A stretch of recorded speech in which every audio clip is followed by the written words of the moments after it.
Selamat datang lagi di obrolan isekai. Hari ini mari kita lanjutin cerita dari Kaisar Relik. Di momen sebelumnya, Jonghyun sedang pusing karena dia butuh 7 relik utama untuk membuka makam The Great Prison, tempat relik gagak terjebak. Sayangnya, makam Great tidak terbuka karena Prometheus sudah menyerang relik tersebut untuk menunda makam dibentuk. Gawatnya lagi, masalah baru datang. Adik Miller ternyata menjadi assassin yang mengincar Jonghyun. Mereka memang berhasil menangkap Nina, tapi Nina sudah berubah menjadi mesin penyerang tanpa emosi. Mengagetkannya lagi, bukan cuma Nina yang dijadikan senjata, melainkan ada banyak orang yang menjadi korban seperti Nina. Siapa yang melakukannya? Kemudian bagaimana Jonghyun akan mengatasi masalah 7 makam utama? Nah, untuk tahu kelanjutannya, kita bakal masuk nih ke alur cerita Kaisar Relik part 16.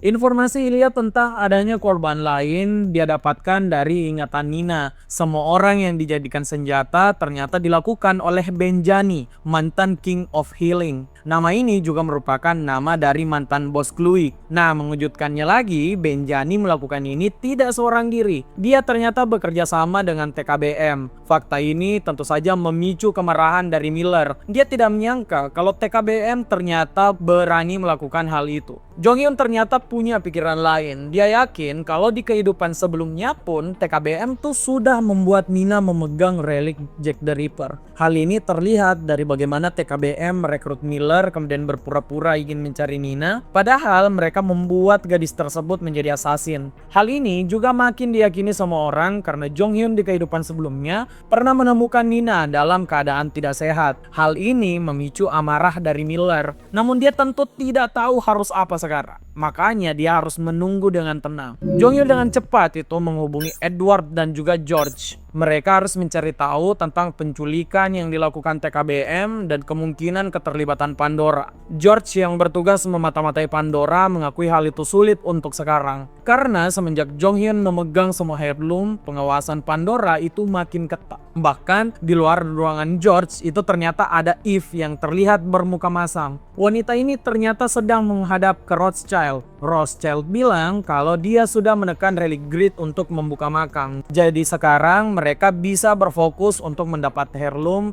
yang ada di tangan Jonghyun dengan cara apapun. Perkataan Rothschild ini memang benar. Mereka menyerang dengan membabi buta. Mereka tidak lagi tuh menargetkan Jonghyun, tapi menargetkan bawahannya seperti Edward dan para preman yang mengurus relik medis. Hal ini mengkhawatirkan bagi Jonghyun, jadi dia mengirim Miller dan Sol-ah untuk mengatasi serangan di tempat Edward. Di Korea itu juga mendapat gangguan, tapi untung saja di sana ada Dan yang bisa menyelesaikan masalah.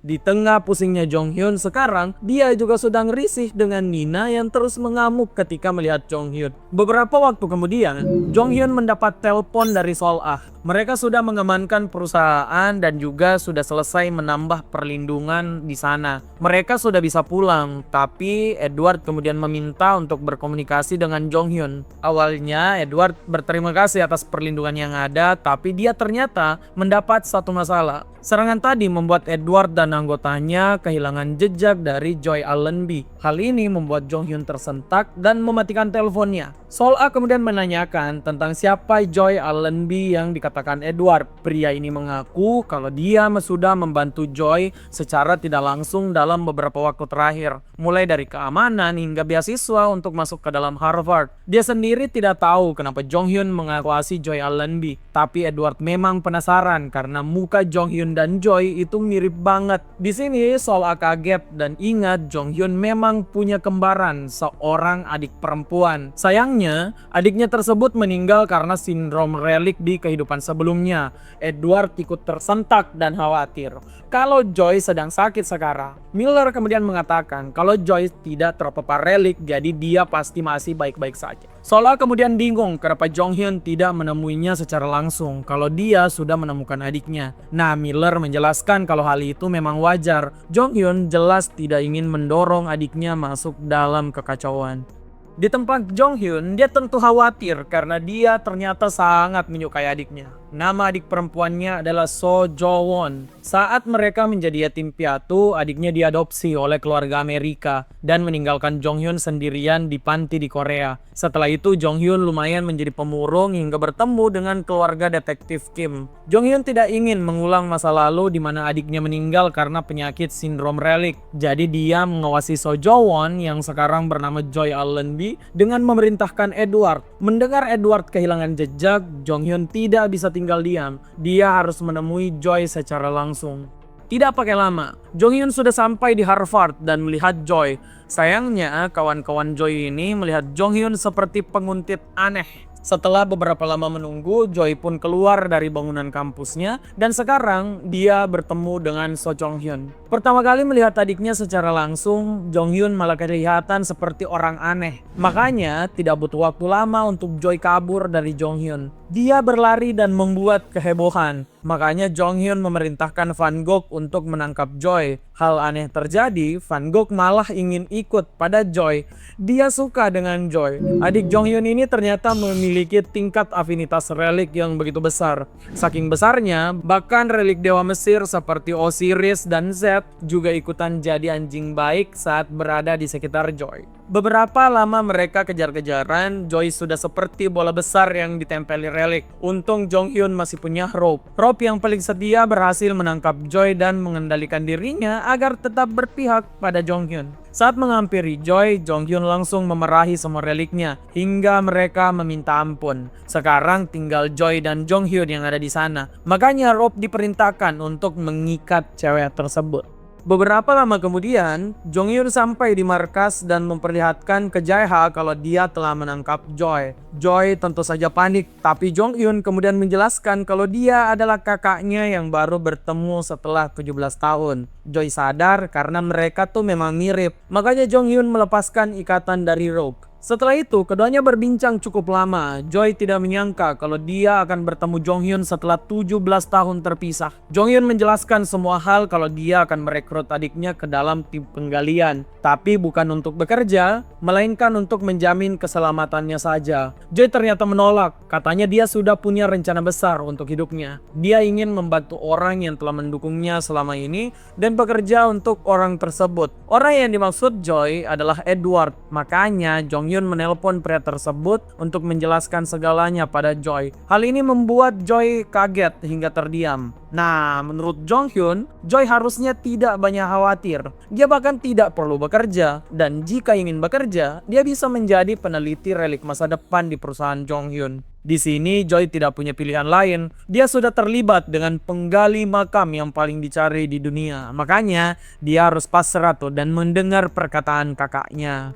Setelah kisah Joy, hal buruk masih dialami perusahaan Jong Hyun. Dia masih mengirim Miller dan Ilya untuk bertarung mempertahankan perusahaan. Pandora ternyata belum menyerah.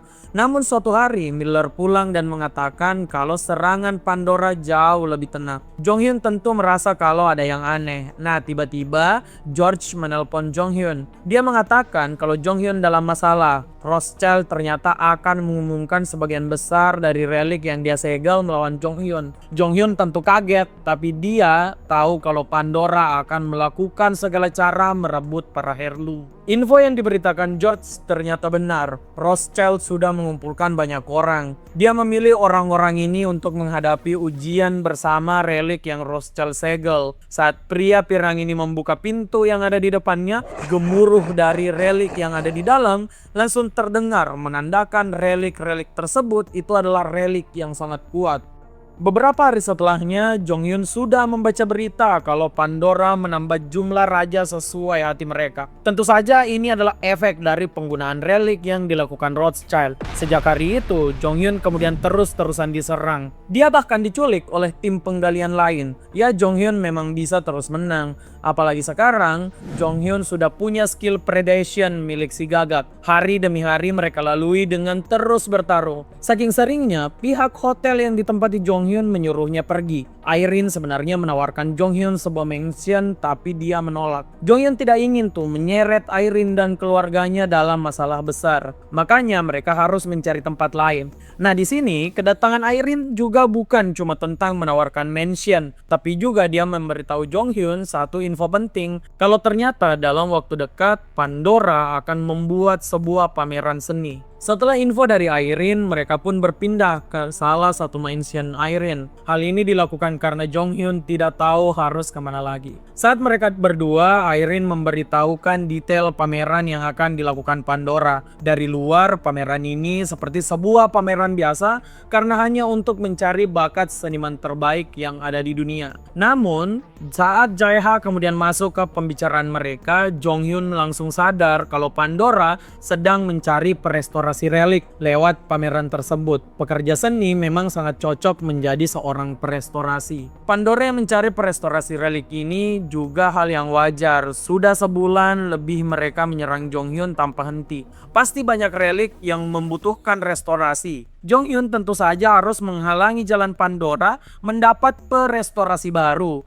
Salah satu jalannya adalah membuat Yoo Jae-ha melakukan pameran solo di dekat lokasi Pandora. Jae-ha itu tidak percaya diri karena katanya dia tidak punya cukup waktu menyiapkan lukisan. Namun Jong Hyun tahu itu semua omong kosong. Karena dia sering mendapati Jae-ha melukis saat dia sudah merestorasi relik. Dengan begini, Jae-ha tidak punya pilihan lain untuk menuruti bosnya.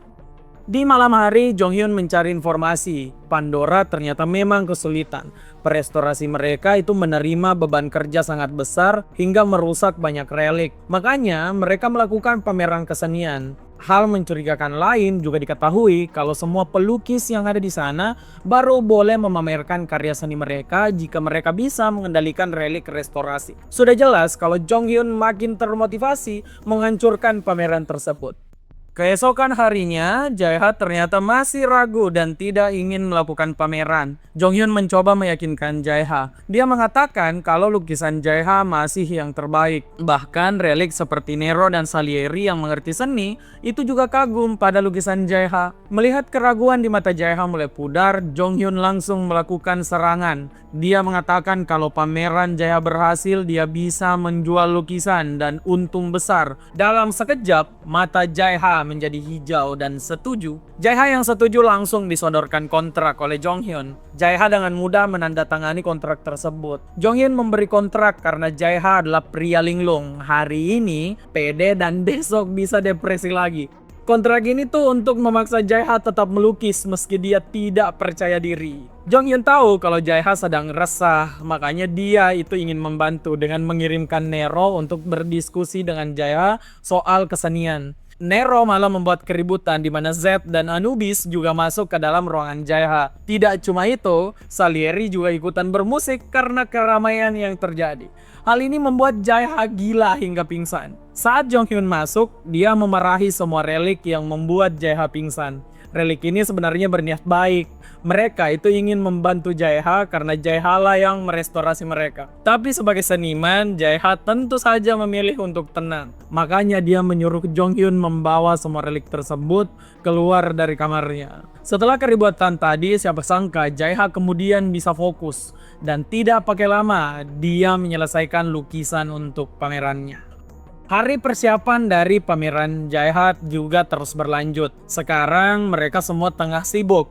Jong Hyun juga senang kalau gedung pameran mereka bersebelahan dengan gedung pameran yang akan digunakan Pandora. Pandora yang jadi saingan mereka tentu tidak tinggal diam. Setelah tahu Jae-ha melakukan pameran, mereka kembali menyerang perusahaan Jong Hyun. Serangan ini itu tidak terlalu berat. Mereka dengan mudah dicampakkan oleh Ilya. Beberapa hari berselang, hari pameran pun telah tiba. Jong Hyun dan timnya sudah berpakaian rapi. Mereka terlihat canggung karena sudah lama sekali mereka tidak menggunakan pakaian formal. Mereka itu akan berangkat ke pameran Jae-ha sebagai tuan rumah. Sayangnya, si pelukis sendiri itu menghilang. Jae-ha ternyata merasa mual dan tidak ingin pergi ke pamerannya sendiri. Dengan mudah, Jong Hyun menyeret Jae-ha menggunakan rope. Saat tiba di ruangan pameran, Jaeha tentu kagum dengan kerja timnya. Tapi ada satu kejutan yang terjadi. Tidak ada satupun pengunjung yang mendatangi pameran Jaeha. Hal ini membuat Jaeha kena mental parah. Jong Hyun juga kaget karena tiket pameran Jaeha habis terjual. Hal ini buruk karena jika Jaeha stres karena tidak ada pengunjung, dia bisa gila dan Jong Hyun kehilangan perestorasi jenius miliknya. Miller kemudian menghampiri Jong Hyun. Dia mencurigai kalau Pandora melakukan sesuatu pada pameran Jaeha. Makanya mereka akan menuju ke pameran yang dilakukan oleh Pandora. Ilya menggunakan iblis Oria untuk mengubah bentuk mereka. Mereka menyamar masuk ke dalam pameran milik Pandora. Jong Hyun melihat ada beberapa wajah familiar di pameran Pandora. Mulai dari perestorasi relik ofisial hingga bocah Louis Martin. Bocah yang pernah kabur dari tangan Jong Hyun di makam Murat. Hal membingungkan terus muncul. Jaeha tidak dapat mengunjung dan sekarang Pandora malah sukses besar. Apa yang harus Jong Hyun lakukan sekarang? Nah, untuk tahu, kita harus menunggu di video berikutnya. Dan hari ini kita pamit dulu. Jangan lupa like, share, dan subscribe channel Obrolan Isekai.